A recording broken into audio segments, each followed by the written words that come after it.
When my son-in-law shouted those cruel words and tossed my things out the window, I didn't scream or beg. I simply looked at the lottery ticket he was waving around, the same one I'd signed with my own name. Years of patience had taught me one thing: the loudest power is quiet proof. That was the day they tried to erase me, and the day I decided to teach them what silence backed by truth can do. Before I continue the story, please subscribe to the channel and leave a comment to tell me where you're watching from.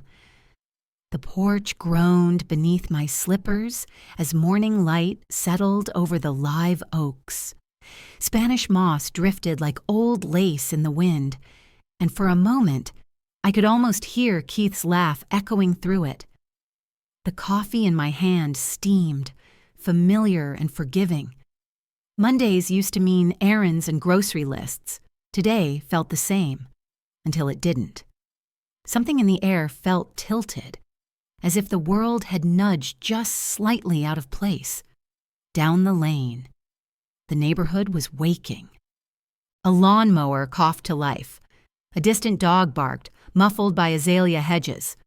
I pulled my cardigan tighter and started my short walk toward the mailbox. The same path I'd taken every morning since retirement. The metal post glinted in the mild sun, and I ran my hand across its cool surface. Keith had stenciled Whitford there years ago, steady and proud. The paint had chipped but never peeled. I smiled at the thought, at his way of making permanence look easy. When I reached the curb, my breath caught.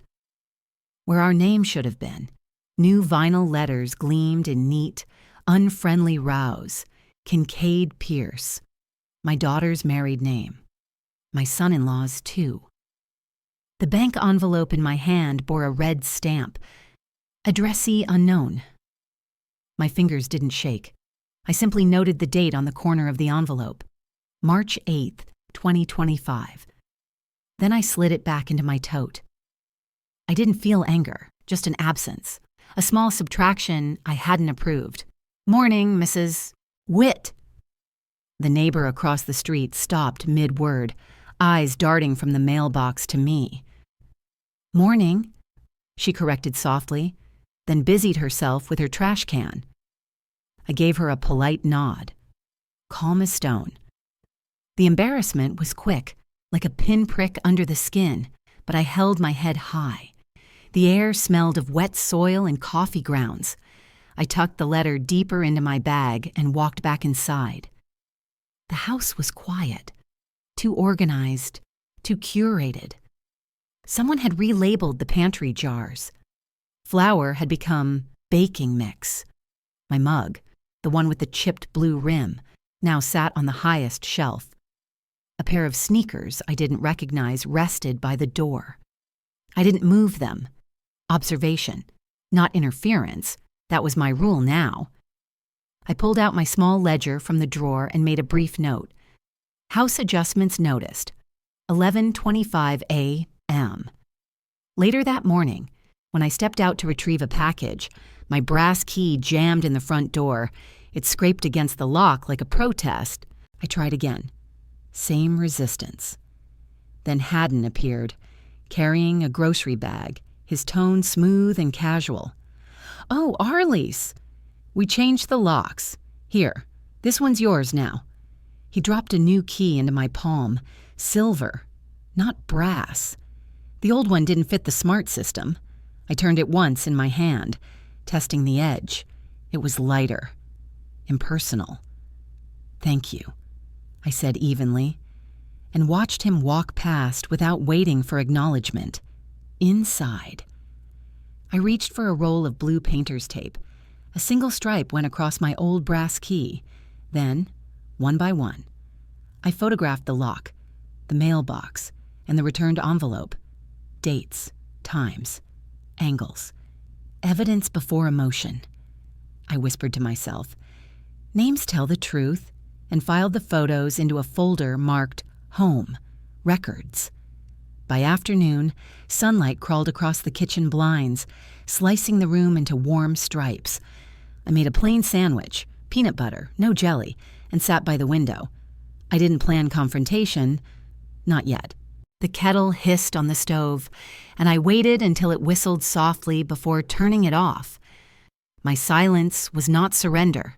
It was preparation. As dusk came, voices floated in from the yard, Darley's laughter, Haddon's baritone, talk of a weekend cookout.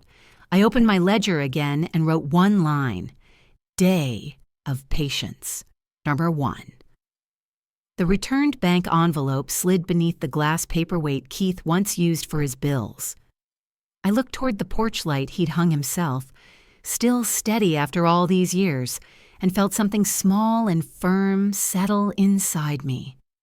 Let the young plan their gatherings. I would wait, and I would see who turned the light off first. By late morning, the street had turned festive. Folding tables lined the lawn, dressed in red and white cloths that rippled in the savannah breeze. Someone opened a cooler, the sound of ice cracking like applause. My name wasn't on the group text, yet I arrived with 2 bags of ice, because habit runs deeper than pride. Darley waved, distracted, her sunglasses perched like armor. I found a corner near the hedge and began stacking cups, the hum of neighbors filling the air around me. It was almost a comfort. Almost.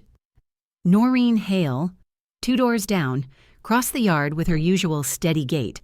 She carried a pie and a practiced smile. "You okay, Arlise?" she asked, noticing the old bank envelope half tucked in my tote. I nodded toward the supply table. "Plenty of cups still in the pantry," I said. She studied my face for a moment longer than politeness required, then gave a small nod, the kind only women who've seen too much exchange. At the grill, the small humiliations began stacking like paper plates.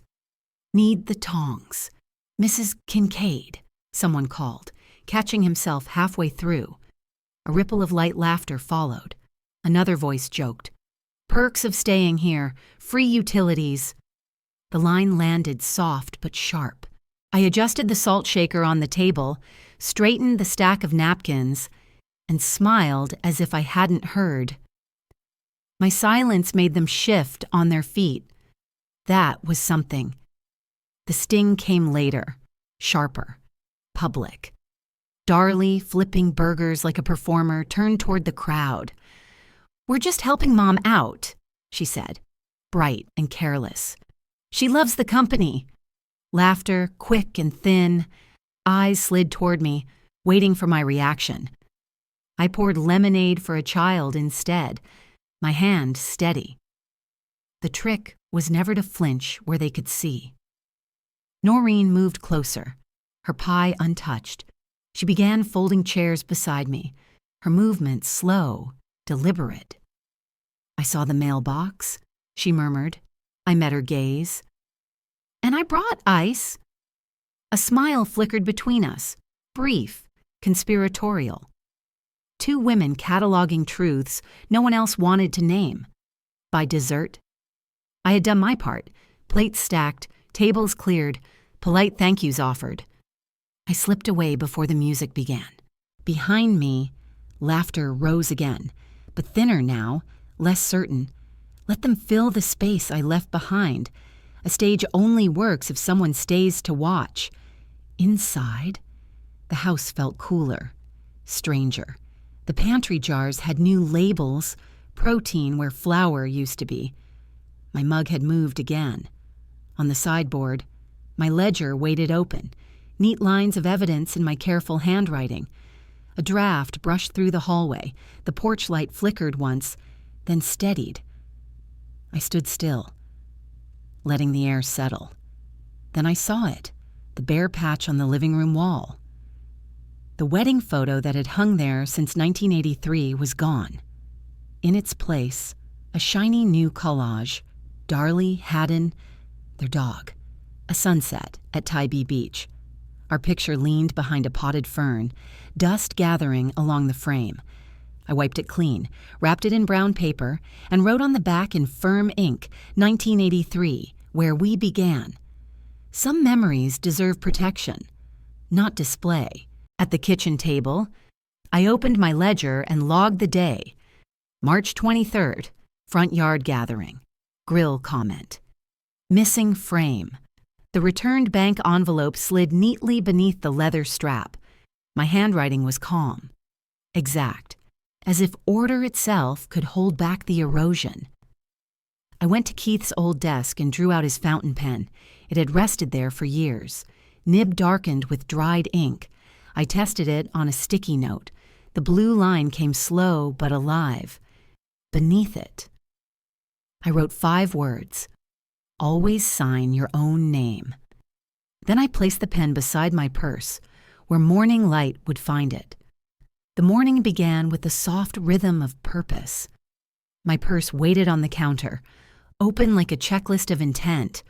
Wallet, ledger, phone, and Keith's fountain pen resting in its sleeve. The sticky note I'd written last night peeked from the corner. Always sign your name. The sun had barely risen, but the air carried that March crispness that meant clarity. I locked the door quietly behind me and stepped into the dawn. Savannah's streets were still half asleep. Spanish moss stirred above me like faint breath. A jogger nodded, earbuds in, already halfway to wherever ambition took him. I counted my steps, 32 to the corner, then 40 more to the church. Its marquee read, "Truth needs no rehearsal." I smiled at that. The bus exhaled at the stoplight, and I waited for its sigh to fade before crossing. Each sound, the wheels, the sparrows, the low hum of life, seemed to confirm I was still here, moving forward at my own measured pace. Ramsey's Mart sat just where it always had, the kind of corner store that outlived every renovation around it. The doorbell chimed as I entered, a small metal note that said someone sees you. The smell of coffee and powdered sugar filled the air. Benny Ramsey looked up from the counter, glasses halfway down his nose. "Morning, Miss Whitford," he said, voice as steady as the shelves behind him. I nodded. "Just 1 ticket today. Same numbers." He slid the play slip toward me, and I filled it carefully. Keith's birthday. Mine, the children's, a ritual of dates more than a wish for luck. The pen's ink flowed evenly, blue and smooth. I read the numbers in silence, like a prayer only memory could understand. No speeches, no small talk. When Benny took the slip, he ran it through the machine, the hum soft and final. The ticket printed warm into his hand, and he placed it on the counter. I turned it over. On the blank back, I signed Arliss Whitford. The ink didn't bleed, it settled, firm and precise. "Need a receipt, Benny." He nodded, slid the small tray toward me so I could sign again for the merchant copy. "Timestamps right there, 7:43 a.m., he said. The clock above him confirmed it. I took out my phone and snapped 2 photos, ticket front and back, receipt beside the register clock, each click a record, quiet and sure. He watched without comment. "You always this careful?" he asked, half smiling. "Always," I said. "It saves time later." Benny printed an extra copy for his drawer. "If you ever need footage," he added, "the camera runs 24/7. I met his eyes. "That's good to know." I paid in cash, exact change, and placed the ticket gently into a small plastic sleeve inside my purse. The walk home was longer on purpose. The sun climbed, warming the sidewalks, brushing color onto porches. Somewhere behind a fence, a radio played faintly, old Motown, soft and brave. I breathed it in and counted again. 100 steps to the driveway. Inside, the kettle began its quiet boil. At the kitchen table, I laid everything out, ticket, receipt, photos on my phone. The ledger opened easily to a fresh page. March 24th, 2025, Ramsey's Mart. Clerk Benny R., camera angle East Register. Time, 7:43 a.m. I underlined the date once and drew a small check mark beside it. My handwriting looked even confident. I photocopied the ticket and receipt, slid the copies into my home binder labeled Records, House and Family. The originals went into a zip pouch marked in thick black ink. Originals, do not remove. I pressed the seal closed and felt the soft snap of security. For a while, I sat in the quiet. The light through the blinds stretched thin across the table. The ticket rested by my coffee cup, the pen beside it, outside. I heard a faint echo from the yard. Laughter. A voice carried by the breeze, unaware of what the morning had already claimed. I left the kitchen light off and let the moment stand, steady as truth on paper. The house was too still, the kind of stillness that listens back. I set out 2 plates for lunch, then stopped. The kettle ticked on its coil, but no one came down. Sunlight pooled across the table, catching the faint brown ring beside my coffee cup. The ticket rested there, unbothered, a small rectangle of silence. The quiet broke like glass. Darley's scream tore down the hall, high, disbelieving. "Oh my God, Haddon!" Footsteps slammed the stairs. "$85 million!" Her voice ricocheted through the kitchen as Haddon burst in. Phone already raised like a trophy. Chairs scraped. Something clattered to the floor. I stood at the top of the stairwell, watching their bodies claim the room that was mine. My hands stayed on the rail. I didn't move. They grabbed the ticket from the table. Darley held it to the light, Haddon pressing close behind her. The sunlight haloed the paper, the faint circle of coffee stain glowing like a seal.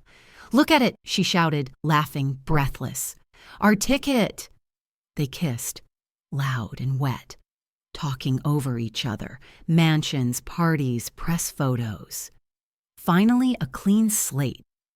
I heard the words that were meant to erase me. My face felt cold, but my pulse stayed steady. Not once did they ask, "Is it yours?" Not once did they look up the stairs. I marked the time in my head. 11:42, Ma. My fingers tightened on the railing, then released. I inhaled once, deeply, the way I used to before parent-teacher meetings when truth had to be said without raising my voice. The storm began in the closet, drawers yanked open, hangers clattering. My sweaters, shawls, framed certificate from the district, a clay vase Keith had made on our anniversary, all flung like debris. Darley's laughter tangled with Haddon's deeper bark. "Clear it out," he called. "We're not keeping clutter." The word landed sharp. The front door swung open. Fabric fluttered into the yard. Across the street, a neighbor slowed her car, pretending to check her phone. Then came the sentence, the one that cut air. "We don't need charity anymore. Go die in a nursing home." Darley's voice carried across the lawn like a church bell warped by heat. Haddon smirked, hands in pockets. I said nothing. The photo frame hit the porch and cracked. Glass split, but Keith's face stayed whole. I bent, lifted it, brushed off the shards, and stood. They waited for me to shout. I didn't. I placed the frame carefully on the rail, sunlight crossing it in 2 thin lines. My voice, when it came, was calm enough to make them flinch. "Did you read the name on the back of the ticket?" The air thinned. Even the birds paused. Someone by the curb whispered, "What?" Darley blinked fast. Haddon's jaw twitched, muscle jumping like a clock hand. I looked at neither of them. I reached down, picked up a fallen scarf, folded it once, twice, tucked it under my arm. No one spoke. Their silence was my applause. 1 tote was all I needed. Ledger, wallet, phone, pen.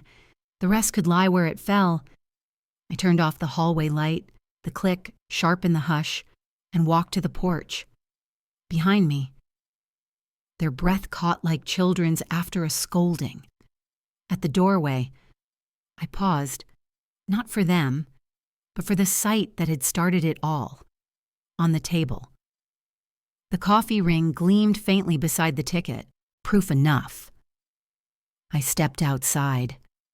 The sun was high and merciless. My shadow stretched long across the lawn, past the thrown shawls and the broken vase. For a moment, I let the door remain open, a frame around everything they'd chosen to break. Then I closed it, gently. The narrow stairway smelled of sugar and damp stems, a mix of frosting and rain. I climbed slowly, one hand on the rail, the other clutching the tote that held what little still belonged to me. The young clerk at the counter downstairs didn't ask questions. Cash for a week. No paperwork beyond a name scribbled in her ledger. My room above the flower shop was small, an iron bed, a single window overlooking Whitaker Street, a wobbly table with paint rings from old teacups. I placed my tote on the bed, stood straight, and drew one full breath that didn't belong to anyone else. From the bag, I took my world's remainder: wallet, ledger, phone, a borrowed charger from the front desk, Keith's pen, the ticket and receipt sealed in their pouch, a scarf for the chill, and the small photograph with its cracked glass removed. I set each piece in a neat row along the table edge, what was left after noise and ruin. No excess, no sentiment, just proof and breath. The table became my workspace. I laid out manila folders across it like a medic arranging tools for triage. Ticket and receipt. House bills. Witness leads. Each one labeled in blue ink. I flagged pages by date, scanned them with my phone, then saved every file into a folder named Receipts, House. I emailed copies to myself with short, factual subject lines.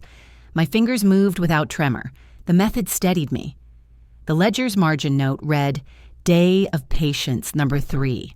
Organization equals oxygen. By late afternoon, I called the elder law office from the contact list at the senior center's bulletin board. A receptionist transferred me to Marcia Stone. Her voice came smooth, even like a string pulled taut but never strained. We'll move on facts, not feelings. Mrs. Whitford, she said. I liked her at once. She asked me to scan everything tonight and come in at 9:30 Monday morning. Bring identification and any witness names. We'll start with emergency protections. I thanked her. Her last line was almost kind. The law favors whoever writes first. Night settled quietly. The shop below closed, leaving only the hum of a refrigerator and the scent of roses cooling in buckets. I made tea in the kitchenette down the hall, wrote in my ledger, Day of Patience, number 2, safe for now. The streetlight striped gold bars across the floor. I slid the ticket pouch under the pillow, not for fear, but habit, and slept lightly, dreamless. At the bank the next morning, the lobby opened on time. I waited behind 2 customers, nodding to the clerk when it was my turn. Safe deposit access, I said. She handed me the form, checked my ID, and led me to the vault area. Inside, metal doors lined the wall like patient sentinels. She left me alone with box 342.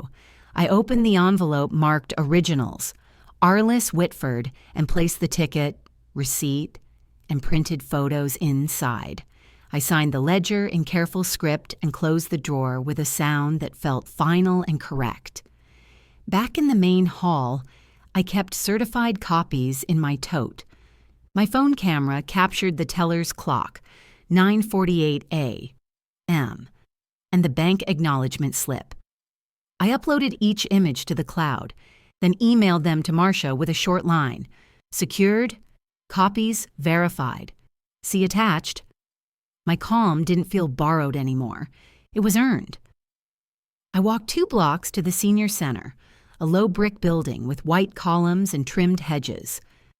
The staff at the desk smiled, handed me a schedule for their document preservation clinics. Notary tomorrow at 10, the woman said. "Bring your papers." I penciled it into my ledger, noting how even small boxes of time could hold meaning if labeled right. At 9:30 sharp, I reached Marcia's office, a quiet suite above a dental practice. She took the packet I'd prepared, printed scans, email logs, index page. Her eyes moved quick over the text, underlining signature backside and 7:43 a.m. receipt.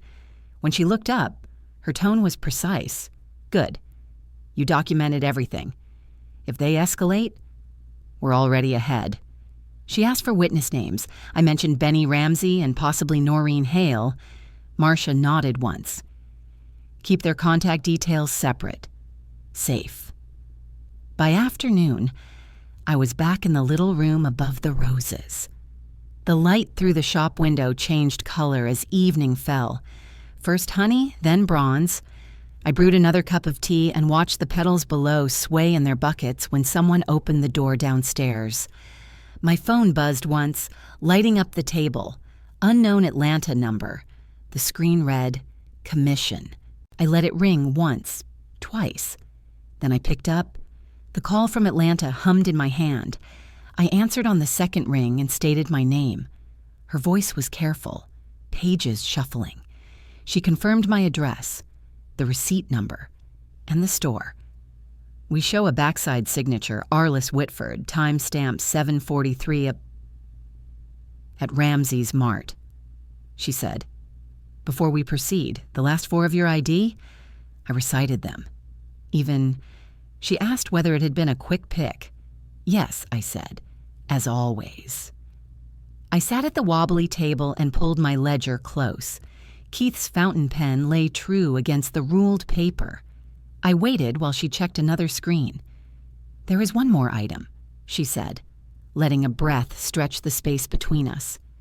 "A third party has filed a preliminary claim asserting communal ownership, that the ticket was purchased with marital funds for a family group." She let the words land. "We're not adjudicating that claim. We are flagging it. Our advice: make no public statements and route all inquiries through counsel." "Understood," I said. I wrote the time, her name, her caution, and the word communal in the margin. I set the phone face down and breathed in for 4, out for 6. The flower cooler below my room hummed. In the stillness, the anger thinned, leaving muscle and bone. I checked the pouch, ticket copy, receipt copy, tiny envelope of printed photos, then closed the zipper. A ping cut the quiet. "Noreen, you need to see this." A blue link sat beneath her words. I tapped it with the sound low. The screen brightened with my daughter's face, haloed by a ring light circle. Comments slid by like confetti that never hits the floor. The viewer count ticked up the way water climbs a pot before it boils. Darlie smiled into the camera.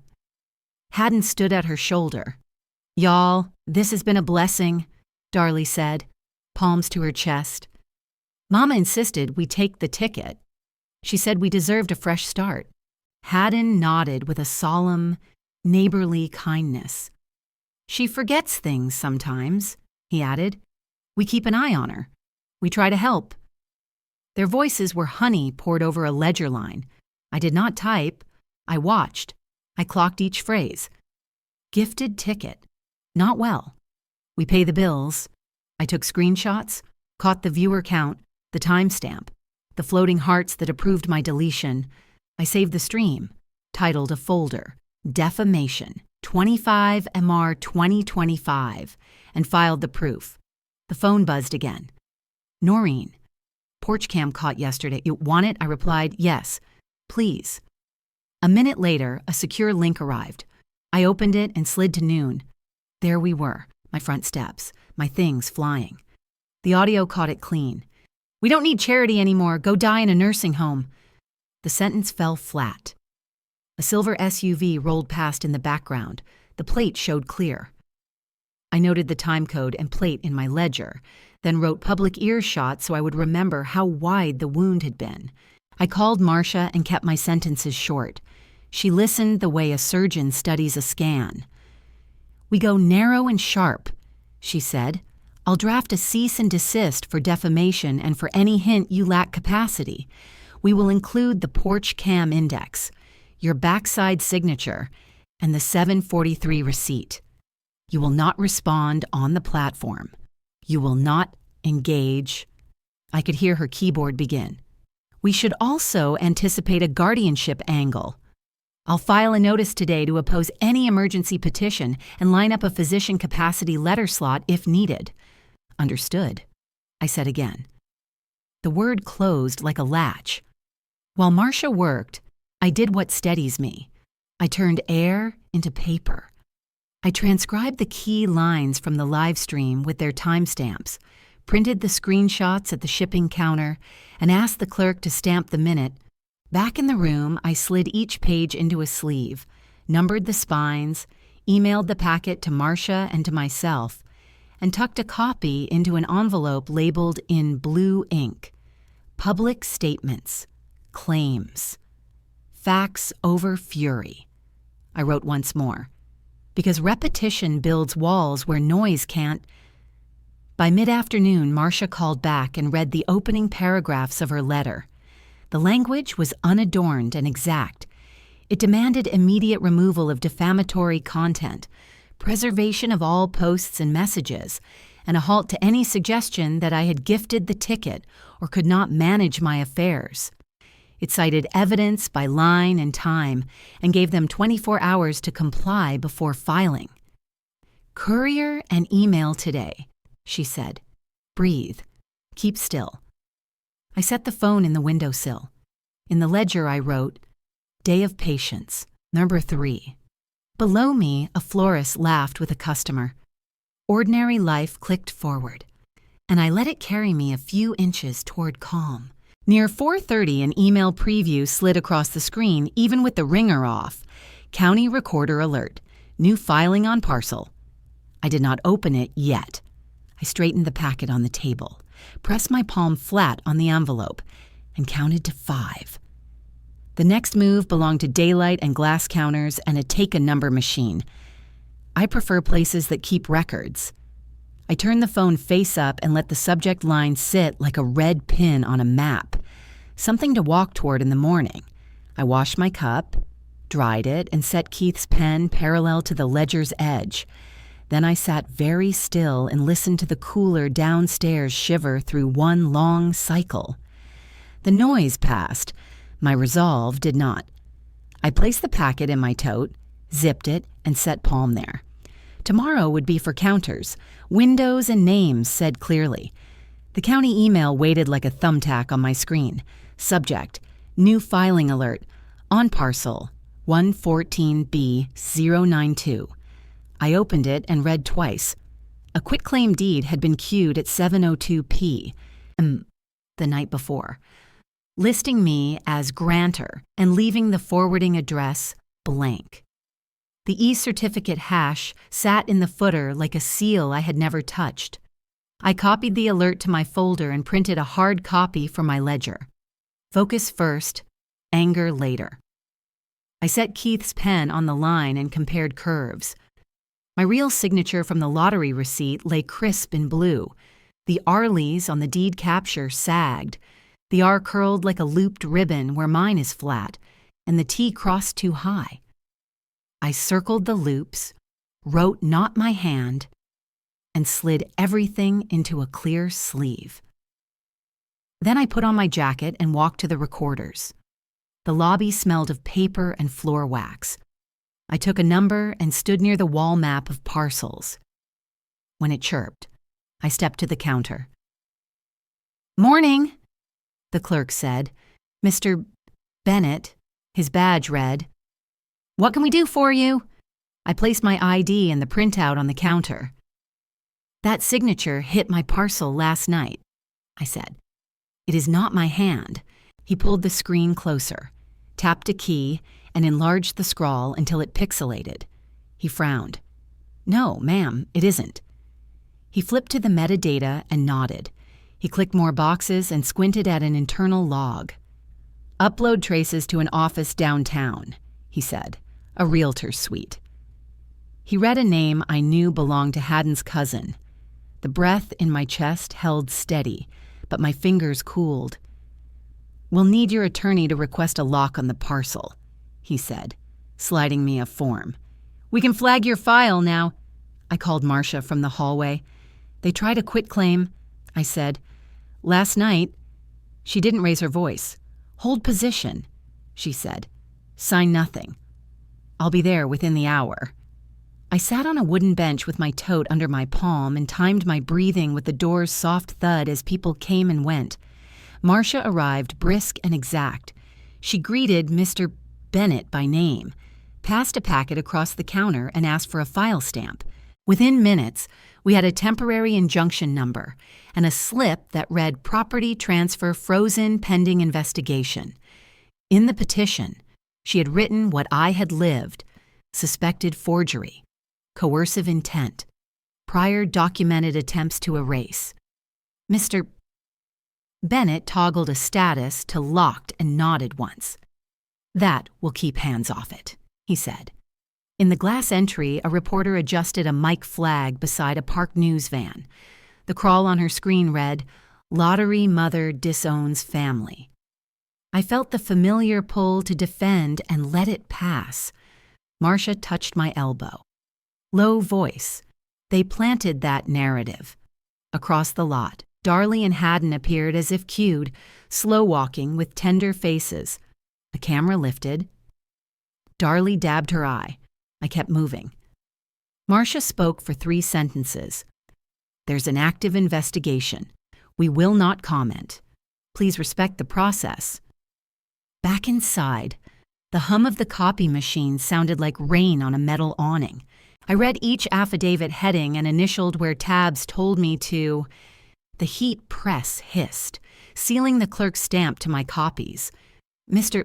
Bennett slid the final set across. "You made it in time," he said. I nodded. I usually do. Outside, the van idled, but I did not pause. On the walk back toward the flower shop, kids pressed faces to the window, palms flat, untroubled by grown-up paperwork. I lifted my hand, palm to palm through glass, and kept going. My phone buzzed. A notice from the Lottery Commission. Payment processing. Administrative hold pending claim review. I stopped beneath a live oak, the air cool and green, and let the words arrange themselves into the next square on the board. At the room above the roses, I lined the day's papers on the table and wrote the date in my ledger. Marcia called. "The hold traces to that same downtown office," she said. "They sent concern emails about your capacity. I've replied with our letters, your signature packet, and a physician slot reserved if they try guardianship again." I steadied the phone against my ear and stared at the blue ink label, "Originals," on my pouch. "We keep choosing facts," she said. "They keep choosing spectacle. Facts win slowly, then all at once." In the parking lot, a boom mic swung like a fishing pole for drama. A producer called my first name as if we were old friends and asked if I felt guilty, abandoning family, now that I was rich. I looked past her at the courthouse columns and counted 4 fluted grooves, then 5. That was enough to keep my temper from answering. Marcia stepped between us without heat. "Ms. Whitford is cooperating with authorities," she said. "Any statements about her mental state or gifting will be addressed in court filings, not on camera." The producer pursed her mouth. Disappointed the scene would not bloom into scandal. The camera's tally light went dark. I met her eyes once, then walked inside without a word. And I placed the injunction copy under a paperweight shaped like a rose. Then I boiled water in the little kettle and let the steam fog the window. Downstairs. Someone rang the shop bell and laughed. I took comfort in that sound. Before I closed the ledger, I wrote 2 lines. Day of patience, number 4, name intact. Then I set Keith's pen parallel to the paper's edge, aligned the envelopes, and waited for the next official door to open to my name. The text alert came before sunrise. Lottery payment, on hold pending verification. The words blinked on my screen in calm blue. I stared until the phone dimmed. The florist downstairs clattered open metal blinds. The morning smelled of stems and sugar again. I exhaled once. Steady. Then I opened the ledger, drew a clean line, and wrote, "Hold code, find reason before emotion." The commission's number looped me through recorded prompts. A voice finally said, "This account is under review due to a family party dispute." I repeated the phrase aloud, flat, factual, and wrote down the reference number and the code, 74B. The call ended in polite static. I set the phone beside my coffee and underlined the code twice, by 9. I was at the Bank of Savannah, marble cool under my shoes. The teller recognized me, hesitated, then gestured toward a glass door. "Ms. Dunn will assist you." The manager, Clara Dunn. Neat bob and careful tone. Opened my file on her screen. Her frown came quiet. "Ms. Whitford, a verification request came from an external counsel's office yesterday. The name matches your son-in-law's." I felt the muscle in my jaw shift once. "Thank you for telling me," I said. "Please keep a record of that access." She nodded. Typing. An IT specialist joined us, small tablet in hand. There was an attempted login last night, 11:37 p.m., from a brokerage domain registered to Mr. Haddon Pierce. Clara looked at me, waiting for anger. I gave her none. "We flagged it and froze outbound transfers," she said. "Would you like us to maintain the hold?" "Yes," I said. "Let it stay frozen until the facts thaw." Outside the bank, I sat on the concrete bench, the March wind threading through Spanish moss. Then I forwarded the screenshots, call logs, and timestamps to Marcia. Within half an hour, she called back. "We'll file a motion to reinstate payment pending verification and a notice of identity breach," she said. "They want you rattled. Don't be—" I wasn't. At noon, a voicemail blinked. "Ms. Whitford, this is the Treasury liaison. Please stay patient. We know your documentation is solid." I played it twice. The second time. I let the sound fill the small room above the flower shop until it felt like proof of heartbeat. Marcia's filing hit the docket by mid-afternoon. Whitford v. State Treasury. Hold dispute. I printed the case entry, punched holes, and slid it into the binder under a new tab labeled Actions Taken. The paper made a soft click as the rings closed, a small but certain sound. Then the phone pinged again.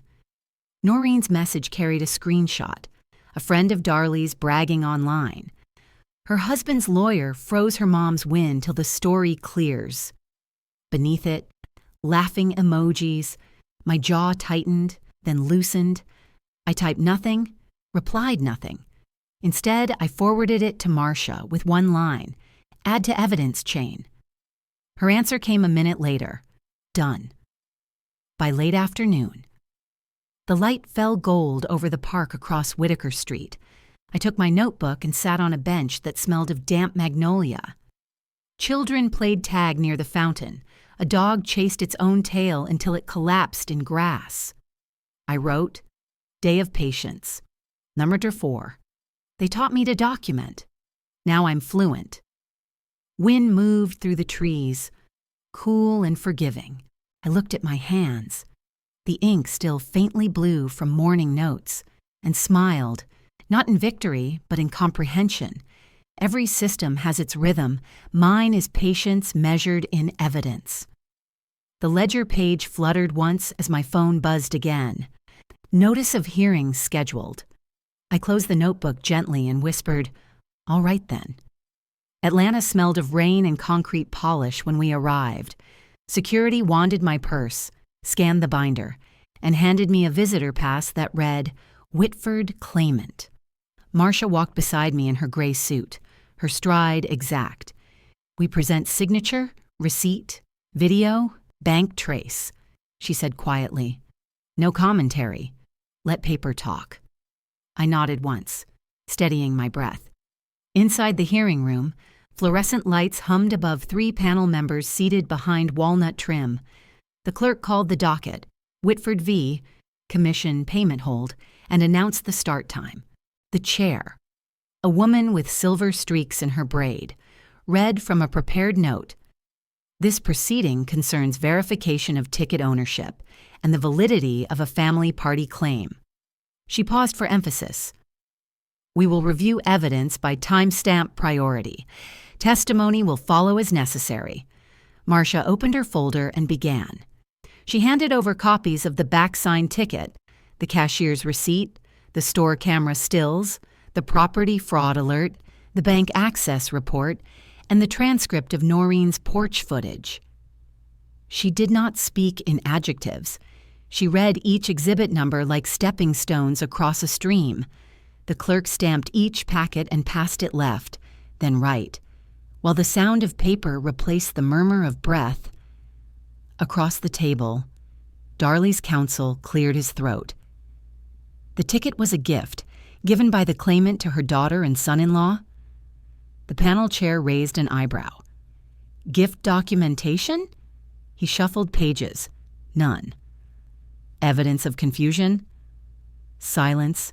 The second panelist, a man in navy, noted, "Your client's affidavit lists forgetfulness, but provides no physician statement." The clerk underlined unsupported hearsay in the margin. I felt nothing, only the click of truth aligning. The chair signaled for the next item. The clerk unfolded a single letter, stamped and notarized. "Entered as Exhibit 14, statement from Mr. Mason Pierce." She began to read. "I was present on March 24th when Mr. Whitford purchased her ticket. I have witnessed her purchase similar tickets for years. I regret not correcting public claims that she had gifted the ticket. I confirm that she did not." The room thinned around the words. I heard paper turn, and then the clerk's calm voice. "This document is submitted into record." Marcia inclined her head slightly toward me. Not triumph, only acknowledgement. Then came the playback. First, the porch cam video. The chaos of thrown objects. The sharp sentence, "Go die in a nursing home." The sound filled the room, raw and undeniable. Next, the live stream clip from their account, bright with ring light glow and practiced smiles. "She insisted we take it," Darley said on screen. "She forgets things sometimes." The timestamps ran side by side on the projection wall. 12:07 p.m. and 12:09 p.m., 2 minutes between cruelty and performance. The panel chair exhaled softly. At last, the ruling. The chair folded her hands. "The commission finds sole ownership belonging to Ms. Arliss Whitford.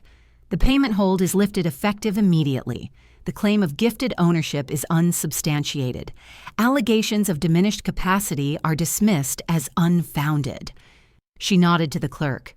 "Refer any forgery materials to county authorities." A gavel click. Not dramatic, only final. Marcia closed her binder with a single, precise sound. Outside the chamber, the air tasted metallic from the rain. I stood by the window, the city glinting below, and held the stamped order in both hands. "No press quotes," Marcia murmured. "The order speaks." I nodded again. The silence felt earned. In the hallway, reporters swarmed, but not toward me. The cameras pivoted to Darley and Haddon, their lawyer trailing behind. Questions ricocheted. "Who filed the deed? Did you forge her name? Why freeze her account?" Their answers tangled. A microphone slipped from its clip. The story began to unravel in real time.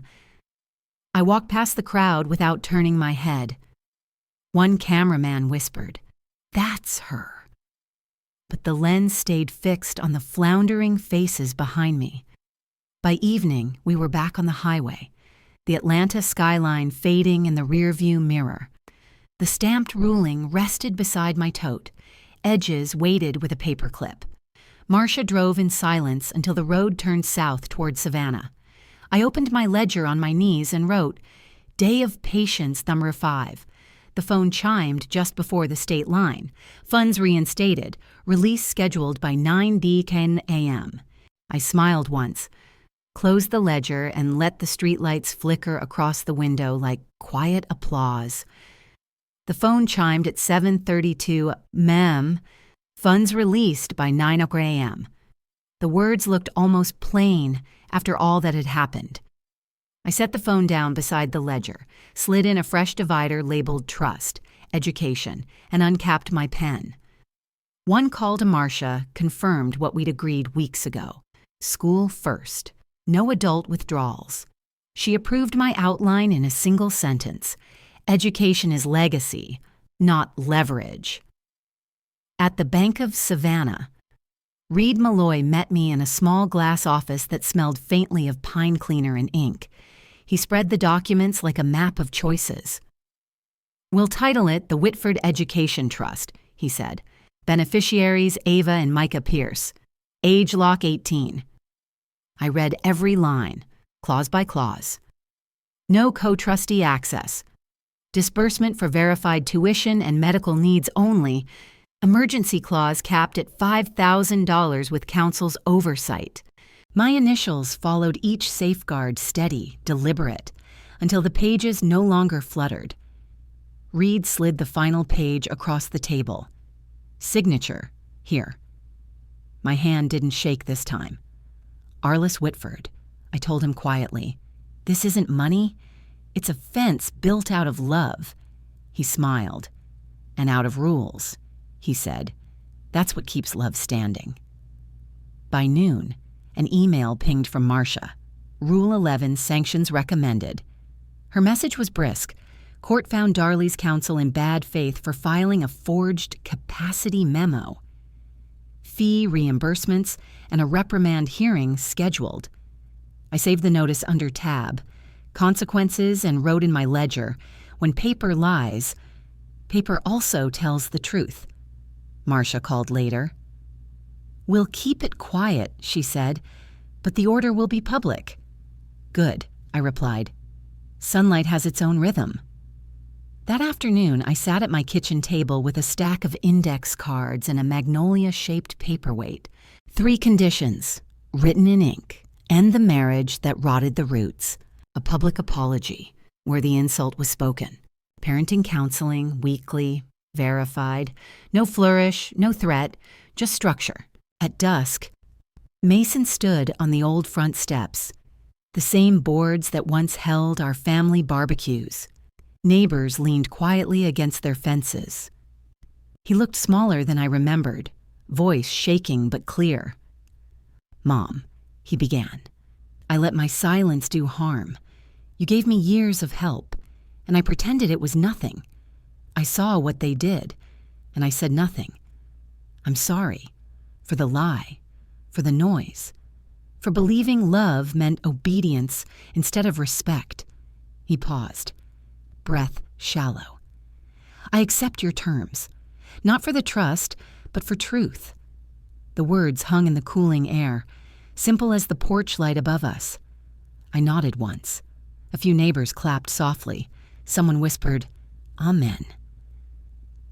We went inside, and on the same kitchen table where the betrayal began, we signed a single-page document, family boundary agreement, his home and his children's expenses, my support, education only, through the trust, visits by schedule, respect mandatory. He signed first, then I. No speeches. Only the click of the pen caps, 2 doors closing on the past. Later that night, as I brewed tea, my phone lit up with Darley's number. I watched it ring until it silenced itself. Instead, I forwarded the court sanctions notice to her attorney. Then, in the ledger, I wrote, Mercy is not the absence of boundaries. By 9, the house had settled into its old hush. The binder sat open on the table, heavier now, but easier to carry. I added a new divider, custody logistics. Outside. The magnolia tapped the window as if in time with my heartbeat. I closed my pen, whispered into the quiet kitchen. Love survives where order lives. Before midnight, Marcia's text appeared. Sanctions hearing date assigned Tuesday. I flipped the phone face down and turned a fresh page. The courthouse smelled faintly of varnish and rain-soaked coats. Marcia and I took our seats in the second row.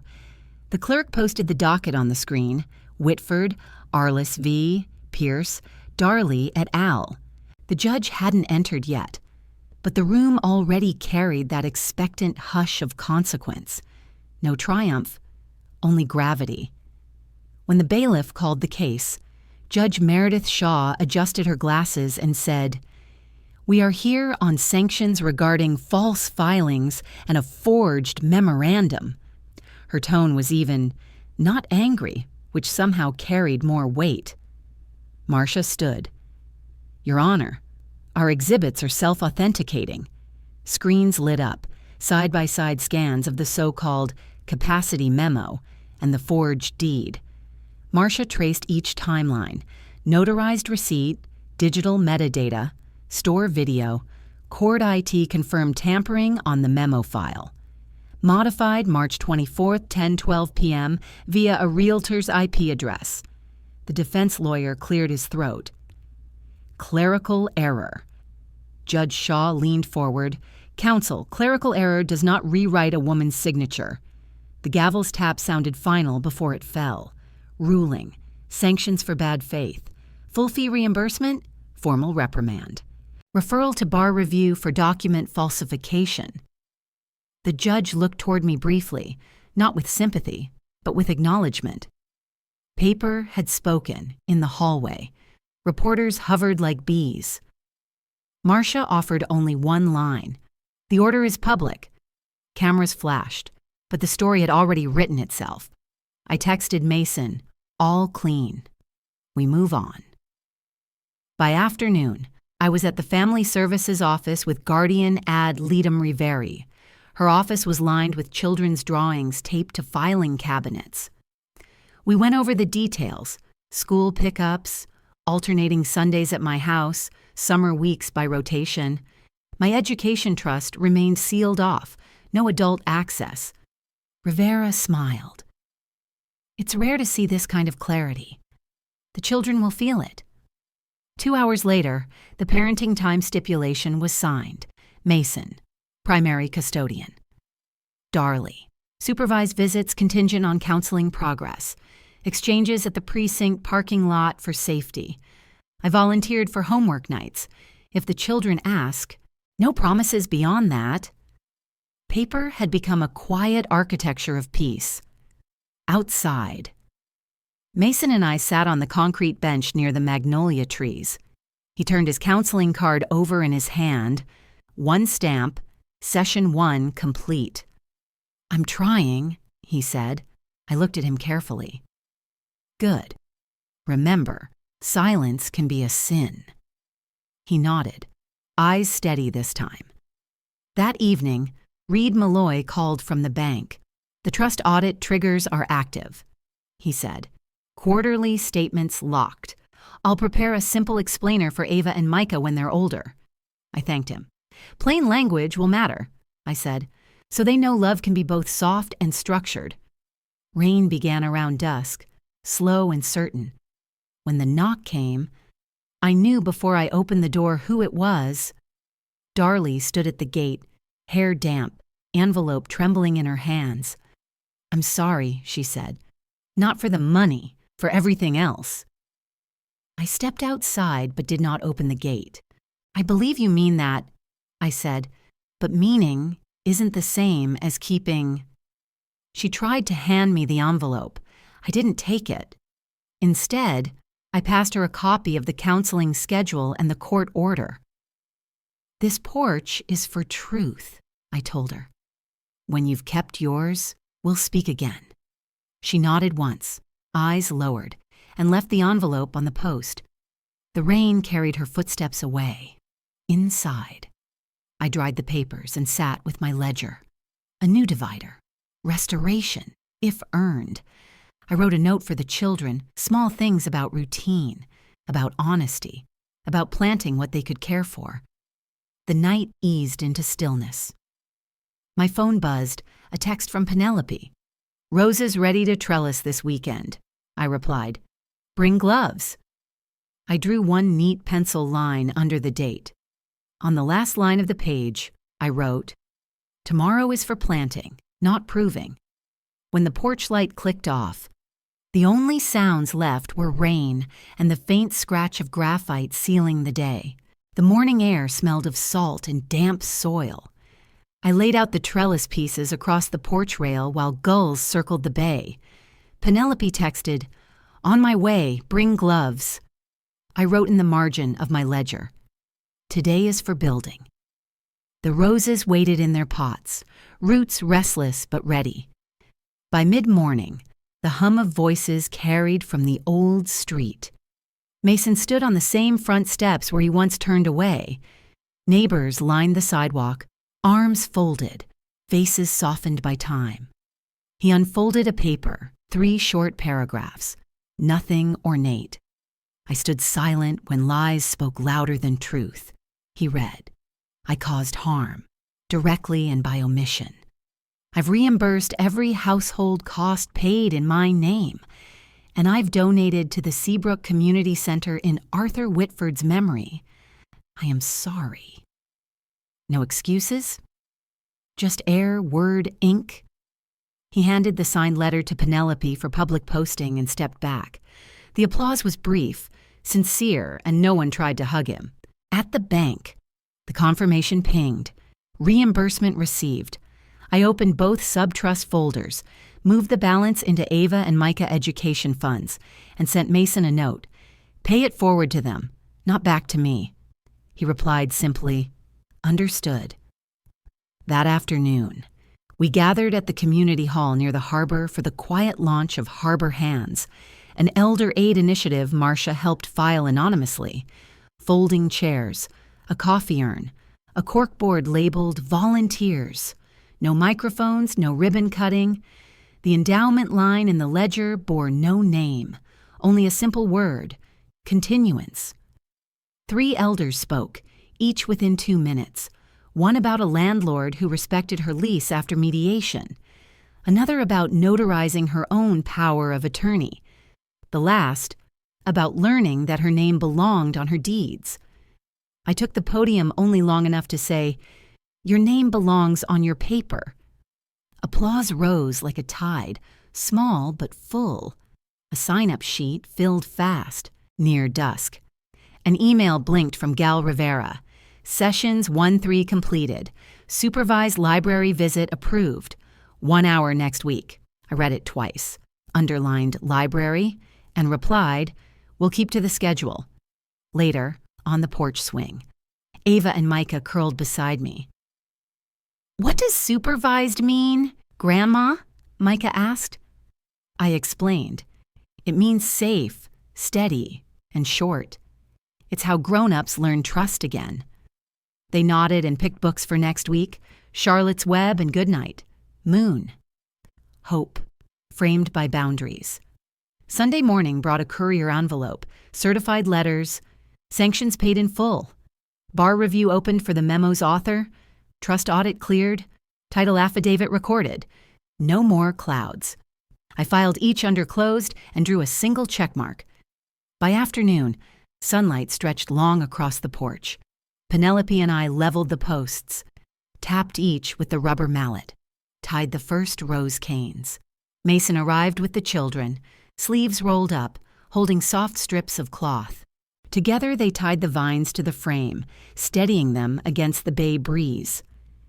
"It'll hold," Mason said. I smiled. It already does. As evening settled, we shared bowls of clam chowder and small laughter, the kind that doesn't echo far but stays warm. On the mantel, I placed a simple wooden frame, a photocopy of the signed ticket back, next to Arthur's photo. Not as a trophy, Just a reminder, in my diary. I wrote the last line of this long ledger. I kept my name. They kept their lesson. When I turned off the porch light, the ocean was steady, the roses upright, and silence felt like freedom, not absence, but choice. In the end, I've learned that silence isn't weakness. It's wisdom held long enough to build something stronger than revenge. Peace with proof. When you protect your name with truth and patience, you don't just defend your dignity, you teach others what respect really means. Life will test your boundaries. Family will sometimes cross them. But if you stand firm, document your worth, and act with calm integrity, even storms will start to clear. That's what these roses outside my porch remind me of. Love can bloom again when it's planted with rules, not resentment. Now I'd love to hear from you. Have you ever had to rebuild trust or yourself after being wronged? What did it teach you? If this story touched your heart, type 1 in the comments or tell me where you're watching from. And if you'd like more stories about quiet strength, family ortsui, and second chances, subscribe to the channel so you don't miss the next one. Your story matters too, and maybe, next time, we'll tell it together.